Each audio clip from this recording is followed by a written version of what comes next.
चलिए अब अगले क्वेश्चन पर आते हैं बच्चों। इस क्वेश्चन में क्या बोला है, the position time graph for two students A and B returning from the school to home as shown in figure. दोनों स्टूडेंट ए और बी जो है ये क्या है, स्कूल से वापस लौट कर आ रहे हैं, कहाँ पर, घर पर। तो स्कूल से लौट कर आ रहे हैं घर पर, इसके लिए बात कर रहे हैं। अब ग्राफ दिए ये। अब देखिए कुछ चीजें जो हमको यहाँ पर पहले इसमें नोट करें तो क्या होगा, देखिए ए जो है ये टी इक्वल टू 0 पर चलना स्टार्ट किया, बी जो है कुछ टाइम बाद चलना स्टार्ट कर रहा है, मतलब एक घर के लिए पहले चलना स्टार्ट करता है। अब देखिए वाई एक्सिस पर क्या है बच्चों, वाई एक्सिस पर है डिस्प्लेसमेंट। तो अब ऑप्शन देखते हैं पे, देखिए पहला बोला A lives closer to the school. A जो है वो स्कूल के पास में रहता है, बी के कंपैरिजन में ज्यादा पास में रहता है। तो देखिए ए को यहाँ से चलकर और फाइनली ए पहुंचा यहाँ पर। तो ए ने जो डिस्प्लेसमेंट ट्रेवल किया बच्चों, वो डिस्प्लेसमेंट ट्रेवल किया इतना, जैसे हम उसको बोल देते हैं एक्स ए। बी ने डिस्प्लेसमेंट जो ट्रेवल किया, बी का डिस्प्लेसमेंट अगर इधर देखते हैं तो बी का डिस्प्लेसमेंट जो है वो ज्यादा इसके कंपैरिजन में एक्स बी।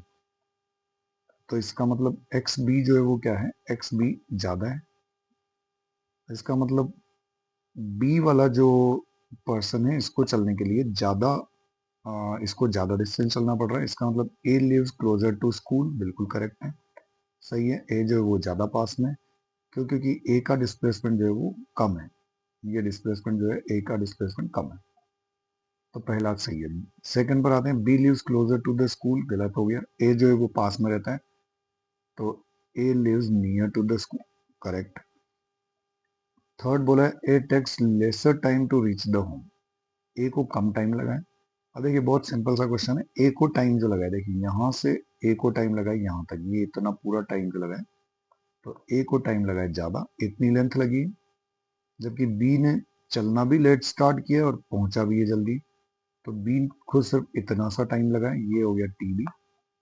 तो इस केस में क्या हो जाएगा, अगर हम बात करें तो हम बोल सकते हैं टी ए। ए को टाइम जो है वो ज्यादा लग रहा है बी के कंपैरिजन में, तो t A greater than t B.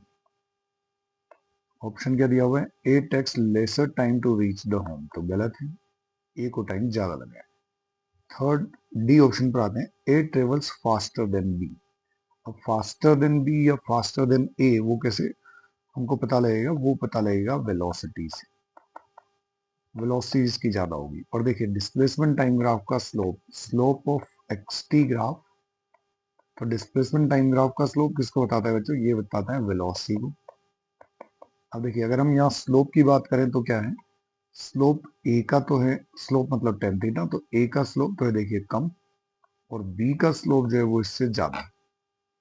तो बी का स्लोप ज्यादा है, इसका मतलब बी की वेलोसिटी जो हो जाएगी वो कैसे हो जाएगी, ज्यादा। तो velocity of B is greater than velocity of A. क्यों, क्योंकि बी का स्लोप जो है वो ज्यादा है। तो ए ट्रेवल फास्टर देन बी, गलत है। बी ट्रेवल फास्टर देन ए, ये करेक्ट है। बी जो है वो ज्यादा स्पीड से चल रहा है। तो करेक्ट ऑप्शन कौन कौन से हो गए बच्चों, करेक्ट ऑप्शन हो गए ए, और करेक्ट ऑप्शन हो गया ई। तो आंसर हमारा कौन सा हो जाएगा, ए एंड ई ओनली, मतलब फर्स्ट वाला। ठीक है बच्चों।